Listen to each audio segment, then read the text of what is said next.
Gracias por acompañarnos. Buenos días, bienvenida. Buen día, Liz. Un abrazo a todos los que nos están escuchando. Su impresión, abogada, después del debate del día de ayer, en redes sociales muchos decían que faltaron propuestas y sobraron ataques. ¿Qué dice usted ante eso? Mi impresión es que el pueblo ecuatoriano ha ganado. Nos volvimos a encontrar después de 15 meses en exactamente el mismo espacio, en donde hace 15 meses el pueblo ecuatoriano escuchó mentiras que jamás se cumplieron y fue lo que dije de entrada, ¿no?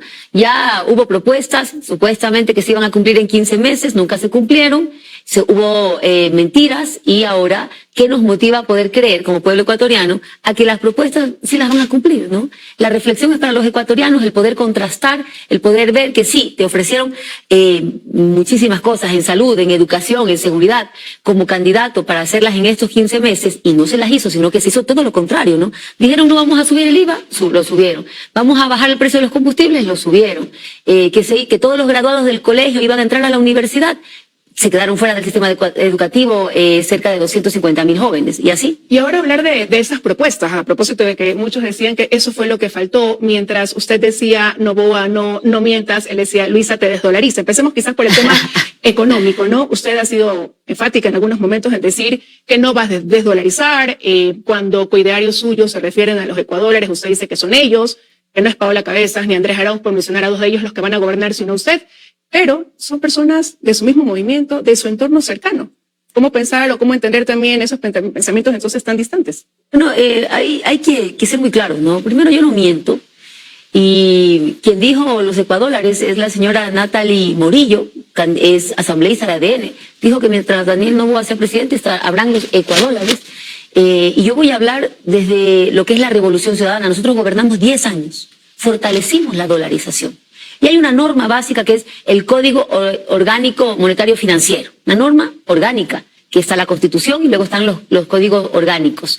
Y allí dice claramente en el artículo 94, 95, si mal no recuerdo, que todas las transacciones se harán en dólares de Estados Unidos de Norteamérica. ¿Usted no está de acuerdo entonces con una dolarización de la ecuatoriana? No, esa es una expresión que probablemente se confundieron mis compañeras, no manejan el tema. Yo lo he dicho claramente, con todo el respeto y cariño, ellas son asambleístas, se dedicarán a lo suyo. Pero sí es claro aquí dos acciones. Nosotros propusimos que se haga una enmienda constitucional en 2021 para que el dólar conste en la Constitución. Yo firmé como asambleísta. Daniel Noboa era asambleísta, no firmó. Ahora mismo nuestra bancada quiso nuevamente hacer una enmienda constitucional para poner el dólar como nuestra moneda oficial. Daniel Noboa, a través de hay un decreto en el que para que se reconozca el dólar como la moneda ecuatoriana. Y ahí eso es una broma, ¿eh? Eso es una mala pasada al pueblo ecuatoriano. Un decreto ejecutivo es nada. Un decreto ejecutivo se hace como se deshace.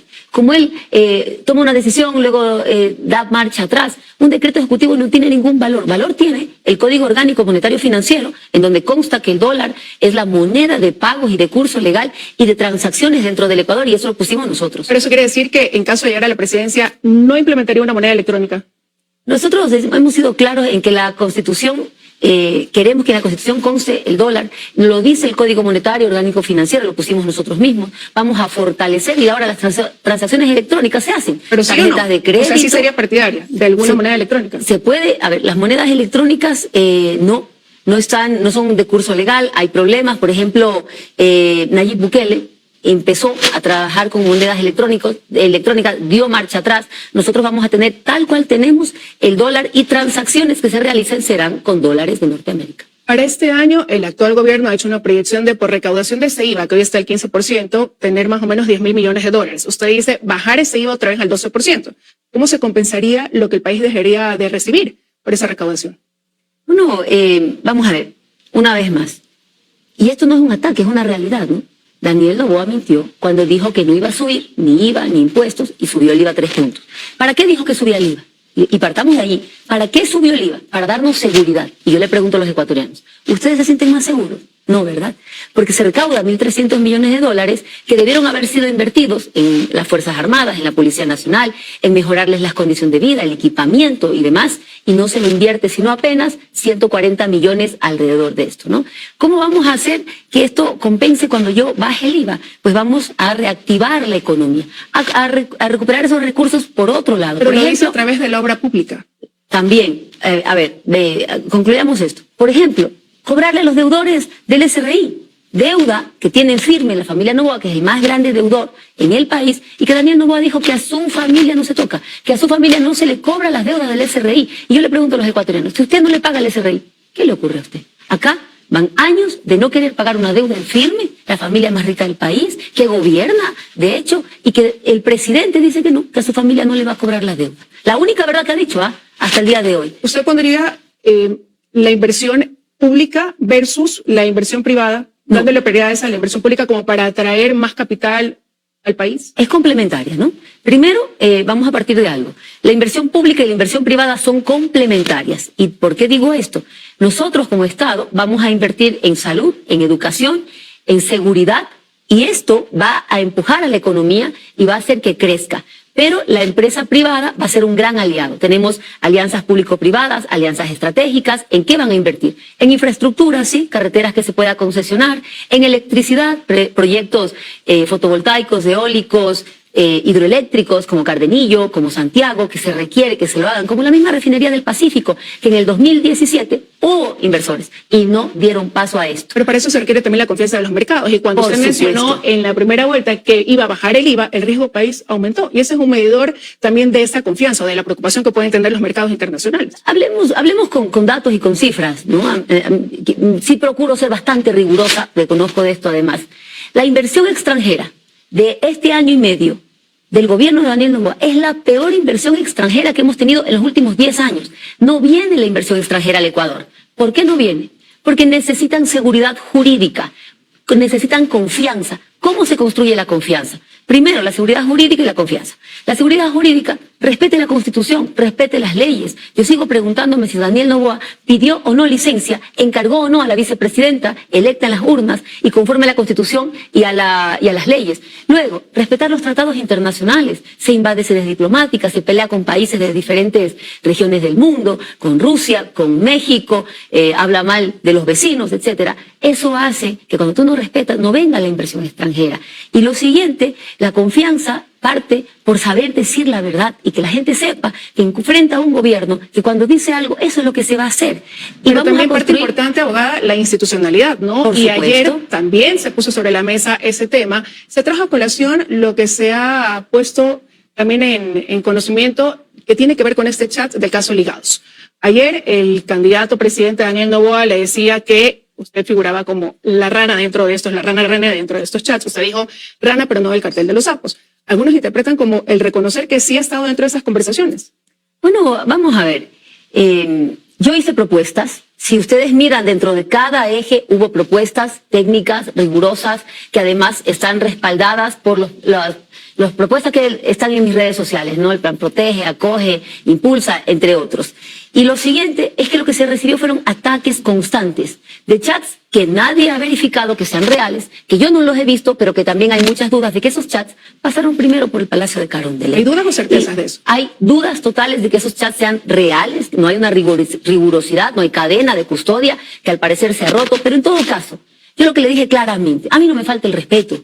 Es un hombre que está acostumbrado a ningunear mujeres, a maltratar mujeres, que tiene denuncias, que persigue a mujeres. Le gusta pelear con mujeres. Pero usted sí dijo rana, pero no del cartel de los sapos. No, ya llega un punto en el que yo sí le voy a decir, bueno, la gente de mi entorno me conoce, tengo mi carácter y yo no me dejo faltar el respeto de nadie. Y sí, yo cogí y le dije eso, no aceptando que yo sea ninguna rana René y demás. Esa es su ofensa, su manera de tratar a las mujeres. Perdón que me indigne por esto, pero yo no voy a permitir que ningún majadero me venga a faltar el respeto. ¿No conversó con el señor Verduga sobre selección, procesos de selecciones a través del CPCCS? Jamás en mi vida, jamás he conversado con Augusto Verduga sobre temas del CPCCS. Una sola vez nos sentamos a conversar, y lo digo claramente delante de los ecuatorianos, una sola vez en mi vida conversé con el señor Verduga y fue por un tema, cuando éramos precandidatos a la presidencia de la República por la Revolución Ciudadana. Y él me pidió conversar para decirme que si salía yo, pues iba a apoyarme y que lo apoyara a él si él era el candidato. Y lo cual yo le dije, soy la presidenta de la Revolución Ciudadana, apoyaré al candidato que sea. Yo tampoco estaba segura de quién iba a ser. También estaba Paola Pavón, Gustavo Yal, muchísimos nombres que estaban como posibles candidatos. La única vez que conversé fue para ver cómo sumábamos para levantar este país. Abogado, de que hablábamos del Consejo de Participación Ciudadana, un organismo cuyas decisiones siempre están envueltas en polémica, ¿usted es partidaria de que sigue existiendo o más bien, ya que propone una asamblea constituyente, tratar la permanencia de esa institución? No, ser clara en por qué nace el Consejo de Participación Ciudadana, y nace para que hayan concursos transparentes en donde no regales puntos por mi simpatía y alguien que saca 10 sobre 20 llegue a ser una autoridad de control, sino que se elija técnicamente los mejores hombres y mujeres, que den exámenes transparentes, que se valore la parte técnica, el conocimiento de las diferentes áreas. Este Consejo de Participación nace porque antes las instituciones de control se repartían en el Congreso, recordemos cómo era, ¿no? Se armaban allí los repartos, venía un partido, el otro, el que más pedía, el que más ponía, el que más recibía, votaba a favor de X, Y, Z persona que iba a la Contraloría, a la Fiscalía, a Pero las también diferentes ese organismo se le instituciones. cuestiona que precisamente el ser apolítico o no, y el hecho de que si existe una transparencia en los concursos que ejecutan. Sí, recordemos por qué el Consejo de Participación Ciudadana está como está. Y esto viene desde el Trujillato. Destrozaron la institucionalidad del país, destrozaron todo, violaron las normas, la Constitución, las leyes con la consulta mañosa del 2018, y de allí para acá todo ha sido un desastre, destruir el país totalmente, destruir la institucionalidad, destruir, la Contraloría solamente sirve para perseguir, la Fiscalía no toma cartas en el asunto en temas muy delicados de corrupción, de narcotráfico, la mayor parte de denuncias están en investigación previa, no llegan a formulación de cargos, pusieron a las personas menos capacitadas a dirigir instituciones claves en el Estado para garantizar la seguridad. En caso de no lo cambiaría. Yo no lo cambiaría, lo fortalecería, sí, pondría más mecanismos de control para que haya transparencia en los procesos de selección de quién va o no a ser autoridad de control. El día de ayer usted dijo que sí reconocería el gobierno de Nicolás Maduro y que lo haría también para poder deportar a todos los venezolanos que han ingresado de forma irregular. ¿Cómo lo va a hacer? ¿A cuántos va a deportar? No, aquí hay dos temas fundamentales. Primero, el gobierno de Nicolás Maduro, yo lo dije claramente, ¿no? Igual que Estados Unidos, para poder llevar cierto tipo de relaciones, necesita reconocer con quién te vas a sentar al frente. Lo mismo haría yo, lo mismo que ha hecho el gobierno de Estados Unidos en este caso particular. Porque lo siguiente es que el presidente Noboa, a través del decreto 370, deja un ingreso masivo, desproporcionado, irregular de venezolanos al Ecuador. No se hace un filtro adecuado. Pero en el 2008 el expresidente Correa abrió las fronteras, quitó el visado y ahí ingresó gran cantidad también de venezolanos. Eso tampoco se lo debe dejar de desconocer. Eran otras circunstancias. En América Latina no teníamos que los carteles de la droga tenían tomado el país, la violencia, la delincuencia, éramos el segundo país más seguro de Latinoamérica. Las circunstancias son diferentes ahora. Entonces, ¿qué vamos a hacer? Primero, el devolver, sí, a los venezolanos que están de manera irregular, que no han entrado de una manera regular al país, que no han legalizado su estatus y que muchos están vinculados a casos de violencia. ¿Ha calculado cuántos son? ¿Perdón? ¿Ha calculado cuántos son? Bueno, de la población penitenciaria tenemos 3.000 extranjeros, ¿no? Exactamente la cifra de cuántos son venezolanos no la tengo ahora mismo, pero sí hay 3.000 extranjeros dentro de la población carcelaria, según el último censo carcelario, ¿no? A ellos, pues, tomar un vuelo y devolverlos a su país, y para eso sí se requiere coordinar con Venezuela. Usted decía que es partidaria de una asamblea constituyente. Dentro de los apoyos que va sumando, por ejemplo, el presidente de la CONAIE ha dicho que ellos se oponen totalmente. ¿Eso no pudiera ser el camino inicial de una fricción de criterios que comienzan a tener estas líneas rojas que pudieran complicar el camino más bien de conciliación más adelante? Sí, yo he sido clara en decir que no es una urgencia ahora mismo una asamblea constituyente, y lo hemos hablado en las mesas de diálogo, incluso con los movimientos de izquierda, con los movimientos indígenas. No es una prioridad nuestra ahora mismo una asamblea constituyente. ¿Qué vamos a hacer? Vamos a garantizar los derechos y más adelante analizaremos si esto corresponde o no. Y ahí veremos, sentados en la mesa de diálogo, si se hace o no una asamblea constituyente. Por el momento no es nuestra prioridad. ¿Se ha reunido con Leonidas Issa? No hemos hablado a través de diferentes voceros, no hemos tenido todavía la oportunidad de sentarnos frente a frente con Leonidas Issa.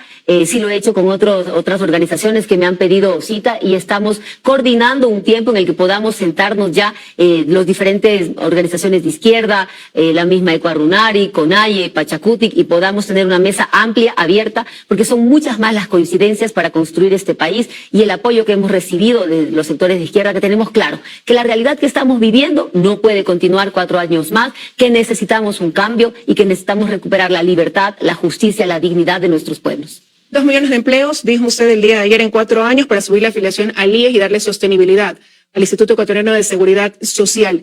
¿Bajo el actual Código Laboral o reformas Bajo el actual código laboral, si hubiera que hacer una reforma, siempre sería primero, jamás el contrato por horas. Segundo, respetar la afiliación al IES, el empleo digno. Con ese código que tenemos hoy, vamos a generar los puestos de trabajo, junto con la empresa privada. Aquí es fundamental porque vamos a trabajar de forma complementaria. Créditos productivos a través de CFN de hasta $500,000 a la industria, a las empresas, con una tasa de interés de máximo 7.5% para empezar a reactivar la economía, dar confianza al mercado internacional para que venga la inversión extranjera, las rondas petroleras que están pendientes también y muchísimo más para poder generar esos puestos de trabajo que necesita nuestra patria. Pero el IES requiere reformas también, está en agonía y así lo han dicho algunos expertos, han elaborado planes, pero no se da paso porque cualquier medida pudiera ser también antipopular. En este caso le pregunto, ¿usted subiría quizás el valor de la aportación, extendería los años para la jubilación?